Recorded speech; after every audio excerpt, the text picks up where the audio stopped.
കണ്ണൂരിൽ പാമ്പ് കടിയേറ്റ ഒരാൾ മരിച്ചു. മുതുകട സ്വദേശി നബീസയാണ് മരിച്ചത്. 70 വയസ്സായിരുന്നു നബീസയുടെ പ്രായം. കഴിഞ്ഞ വെള്ളിയാഴ്ചയാണ് അവർക്ക് പാമ്പ് കടിയേറ്റത്. പരിയാരം മെഡിക്കൽ കോളേജിൽ ചികിത്സയിലിരിക്കെ മരണത്തിന് കീഴടങ്ങിയായിരുന്നു. ഗൂഗിൾ കെ വേണുഗോപാൽ വിശദാംശങ്ങളുമായി ചേരുകയാണ്. പറയൂ ഗൂഗിൾ, എപ്പോഴാണ് ഈ മരണം ഉണ്ടായത്? വളരെ ഷോക്കിംഗ് ആയിട്ടുള്ള ഒരു വാർത്തയാണല്ലോ.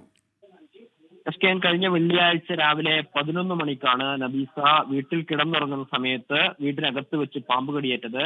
പിന്നീട് അവരെ പരിയാരം മെഡിക്കൽ കോളേജ് ആശുപത്രിയിൽ പ്രവേശിപ്പിക്കുകയായിരുന്നു. ആദ്യഘട്ടത്തിൽ എന്താണ് സംഭവിച്ചത് എന്ന് മനസ്സിലായിരുന്നില്ല. പാമ്പ് കടിച്ചതാണ് എന്നത് മനസ്സിലായിരുന്നില്ല. ശരീരത്തിൽ ചില പാടുകളും അസ്വസ്ഥതകളും ശാരീരിക അസ്വാസ്ഥ്യം ഉണ്ടായതിനെ തുടർന്നായിരുന്നു നബീസയെ ആശുപത്രിയിൽ പ്രവേശിപ്പിച്ചത്. പിന്നീട് നടത്തിയ പരിശോധനയിലാണ് പാമ്പ് കടിച്ചതാണ് എന്ന് മനസ്സിലാക്കിയത്. ശ്വാസകോശത്തെ ഉൾപ്പെടെ ബാധിച്ചിരുന്നു എന്നാണ് ആരോഗ്യ വിദഗ്ധർ നൽകുന്ന അറിയിപ്പ്.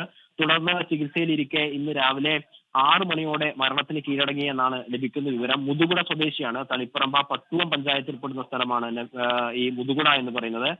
പട്ടൂവം പഞ്ചായത്തിലെ മുതുകുട സ്വദേശിയായിട്ടുള്ള നബീസ, 70 വയസ്സായിരുന്നു അവർക്ക് പ്രായം. വീട്ടിൽ കിടന്നുറങ്ങുന്ന സമയത്ത് വെള്ളിയാഴ്ച 11 മണിയോടെയായിരുന്നു പാമ്പ് കടിക്കുന്ന ഒരു സാഹചര്യം ഉണ്ടാവുകയും പിന്നീട് പെരിയാർ മെഡിക്കൽ കോളേജ് ആശുപത്രിയിൽ പ്രവേശിപ്പിക്കുകയും ചികിത്സയിലിരിക്കെ ഇന്ന് രാവിലെ 6 മണിയോടുകൂടി മരണത്തിന് കീഴടങ്ങുകയും ചെയ്യുന്ന ഒരു സാഹചര്യം ഉണ്ടായിട്ടുള്ളത്. സ്കേൻ